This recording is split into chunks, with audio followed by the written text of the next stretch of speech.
బావా, హ్మ్? నేను హెయిర్ కట్ చేయించుకుందాం అనుకుంటా. ఎందుకు? ఊరికే హెయిర్ స్టైల్ మార్చి నీకు ఇంకొంచెం అందంగా కనిపిద్దామని. ఏ పర్లేదు, నువ్వు ఎలా ఉన్నావు నాకు అలానే ఇష్టం. అవునా బావా?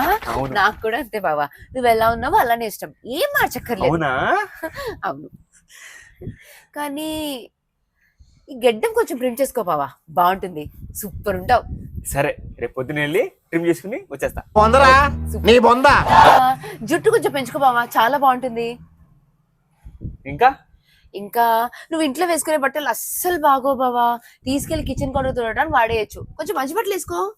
ఇంకా ఇంకా బావా, నువ్వు నాతో చాలా గట్టిగా కోపంగా మాట్లాడతావు. కొంచెం ప్రేమగా మంచిగా మాట్లాడితే ఎంత బాగుంటుందో. ఇంకా ఇంకా రోజు కొంచెం స్నానం చేయబావా, కప్పు భరించలేకపోతున్నావు. ఇంకా ఏం మార్చక్కర్లేదు బావా, నువ్వు ఎలా ఉన్నావో నాకు అలానే ఇష్టం. ఎందుకులే నీకు ఏసు బతుకు.